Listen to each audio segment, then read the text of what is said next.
Hi friends, मैं यहाँ पर आप सभी के लिए एक बार फिर से नई प्रकार की ड्राइंग लेकर आई हूँ, जिसे आप अपनी भाषा में मंडाला आर्ट भी कह सकती हैं।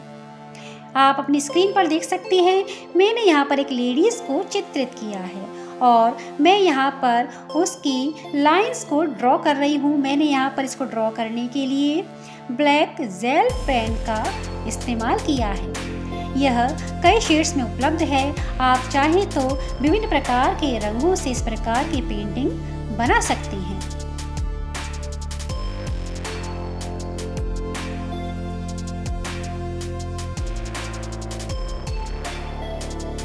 चलिए फ्रेंड्स, मैं आपको ड्राइंग के साथ साथ कलम और स्याही के बारे में कुछ रोचक बातें बताऊंगी, जिससे आपको थोड़ी बहुत कला के बारे में जानकारी मिल सके।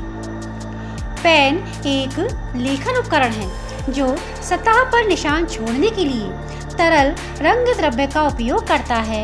यह तरल रंग द्रव्य ही स्याही है।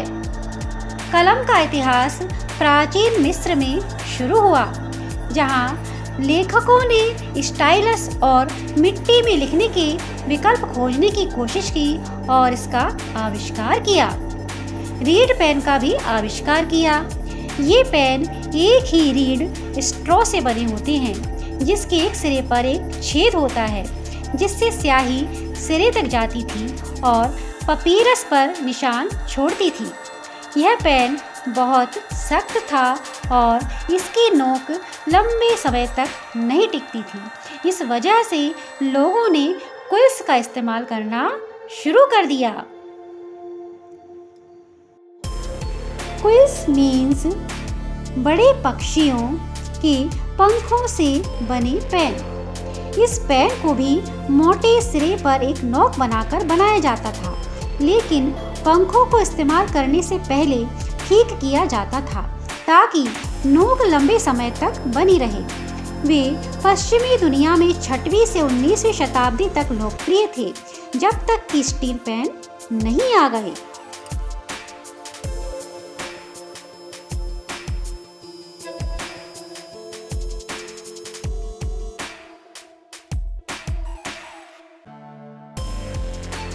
आप जानते हैं कि रीड, क्विल और मेटल पेन को डिप पेन के रूप में वर्गीकृत किया जाता है।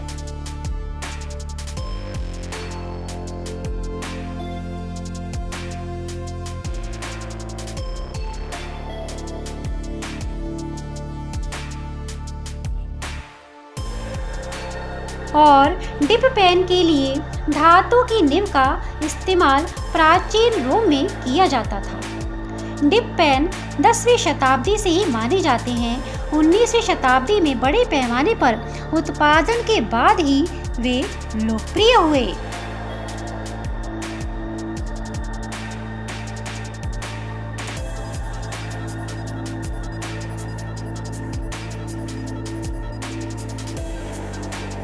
इन पेनों को स्याही में डुबोकर लोड किया जाता है। पारंपरिक बांस या रीढ़ की किस्मों को अब कुछ हद तक पुराने जमाने का माना जाता है, लेकिन अभी भी कुछ कलाकार बोल्ड स्ट्रोक्स बनाने के लिए इन्हें पसंद करते हैं।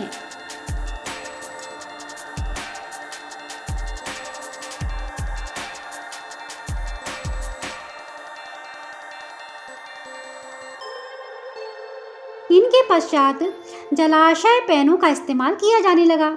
इस प्रकार के पेन एक विशेष धारक या कारतूस में स्याही की अपनी आपूर्ति रखते हैं। इस प्रकार इसे डुबोने की आवश्यकता से बचा जाता है। हालांकि निब आमतौर पर एक डिप पेन की तुलना में कम लचीला होता है। जलाशय कलमों में शामिल है फाउंटेन पेन और तकनीकी पेन। पहला फाउंटेन पेन 19वीं शताब्दी में फ्रांस में दिखाई दिया और लेखन में क्रांति ला दी, क्योंकि वे बहुत कम गंदगी करते थे। उन्हें हर समय इंक बैल में डुबोना नहीं पड़ता था।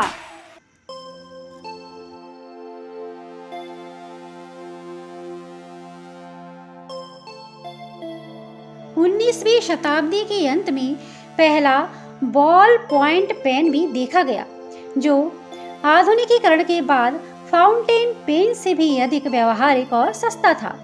इसके बाद 1970 के दशक में रोलर बॉल पेन का आविष्कार हुआ, जो बॉल पॉइंट पेन के समान ही है, लेकिन इसमें पानी आधारित स्याही का उपयोग किया जाता है, जबकि बॉल पॉइंट में तेल आधारित स्याही का उपयोग किया जाता है।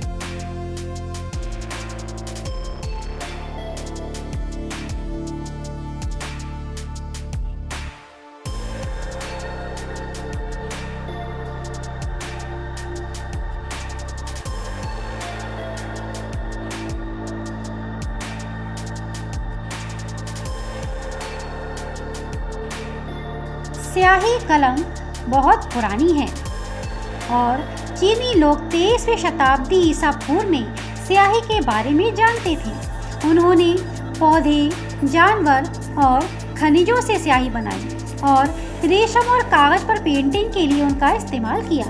उनके द्वारा इस्तेमाल की जाने वाली सबसे अच्छी स्याही 50 से 100 साल पुराने पेड़ों से, पाइन सैप से बनाई गई थी।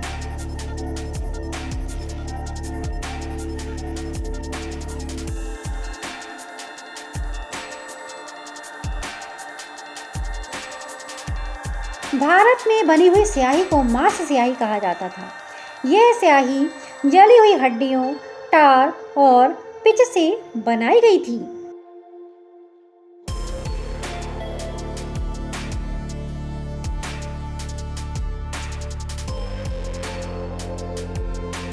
बारहवीं शताब्दी में यूरोप में वसंत ऋतु में नागफनी की शाखाओं को काटकर उन्हें सूखने के लिए छोड़ दिया जाता था।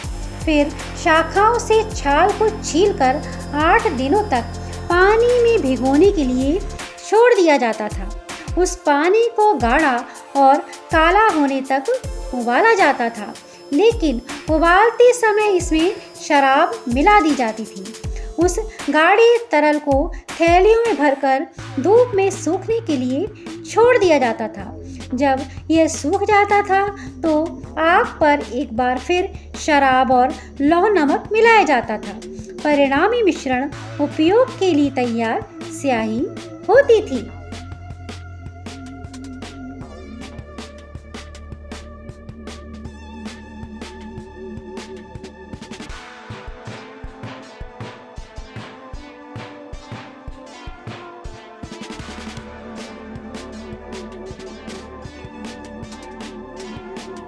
कई प्राचीन संस्कृतियों के कलाकारों ने अपनी ललित कला चित्रों में स्याही का इस्तेमाल किया। ग्रीक कला में सबसे पुरानी जीवित छवियों में से एक कलम और पपीरस पर बनाई गई एक कलाकृति है, जिसका टाइटल है ब्रिसेस का अपहरण, जिसे एक अज्ञात ग्रीक कलाकार ने म्यूनिख में बनाया था।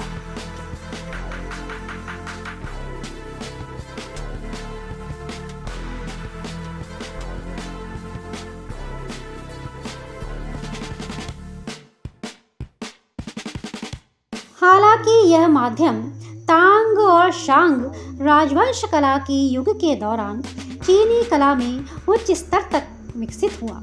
पारंपरिक चीनी चित्रकला काले या रंगीन स्याही में डूबा हुआ पशु ब्रश के साथ निष्पादित की जाती थी।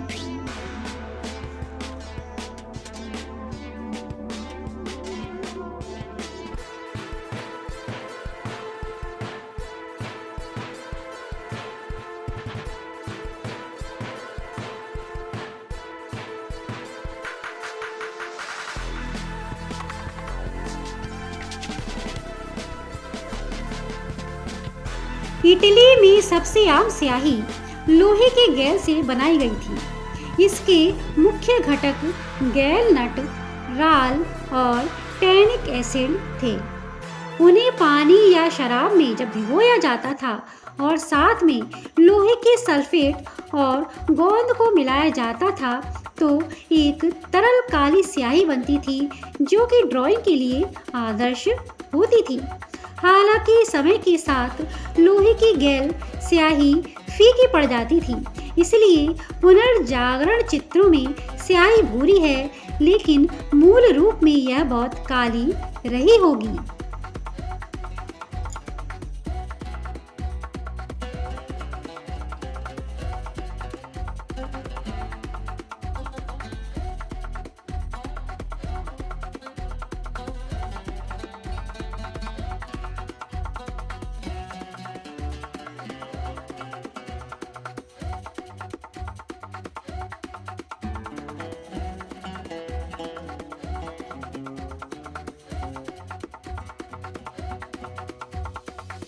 19वीं शताब्दी के दौरान कई कलाकारों द्वारा कलम और स्याही का इस्तेमाल करके चित्र बनाए गए थे, जैसे लियोनार्डो दा विंची द्वारा रॉयल लाइब्रेरी और माइकल एंजेलो द्वारा ब्रिटिश संग्रहालय आदि के चित्र बनाए गए थे।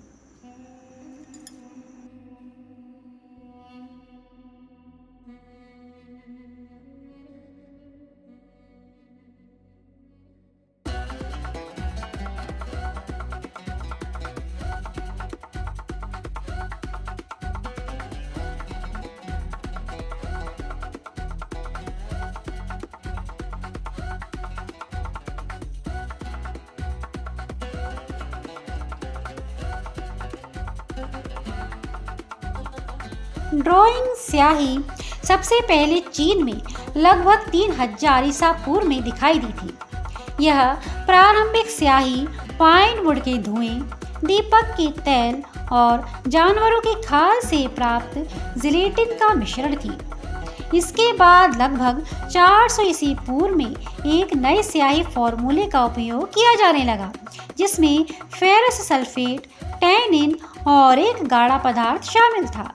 तब से कला स्याही विभिन्न स्रोतों से बनाई गई, जिसमें कार्बन आधारित सामग्री से लेकर जामुन, ओक, कीड़े, कटल फिश से प्राप्त रंग शामिल हैं।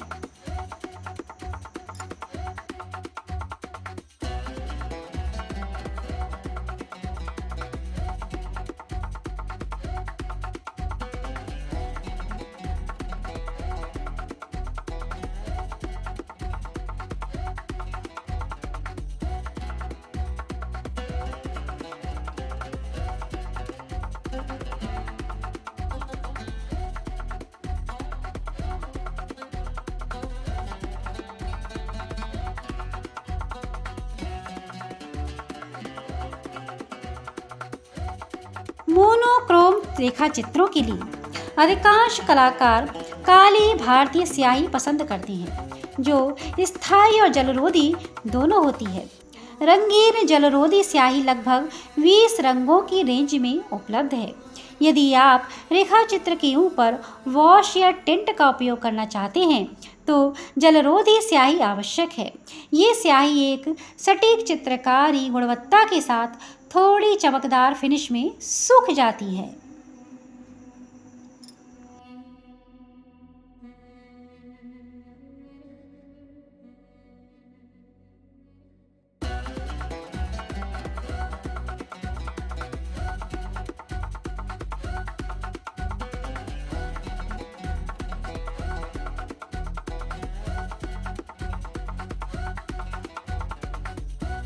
चीनियों ने 11वीं शताब्दी ईस्वी से पहले चीड़ की कालिख से बनी इंडिया स्याही का इस्तेमाल किया था।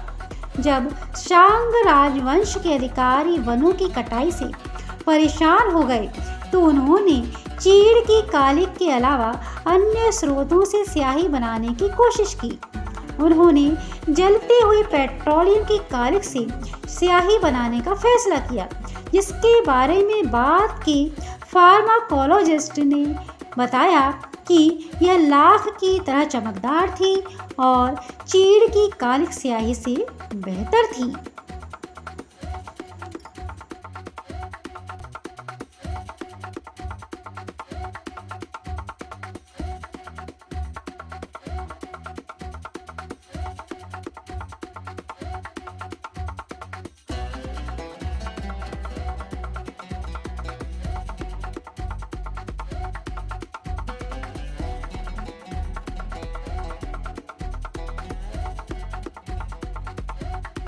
भारत में इंडिया स्याही का प्रयोग कम से कम 4वीं शताब्दी ईसा पूर्व से होता आ रहा है, जहां इसे मासी कहा जाता था, जो कई पदार्थों का मिश्रण है।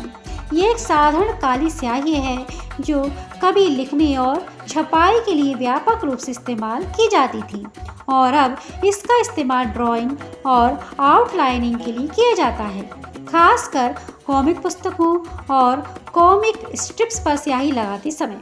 इंडिया स्याही का उपयोग चिकित्सा अनुप्रयोग में भी किया जाता है।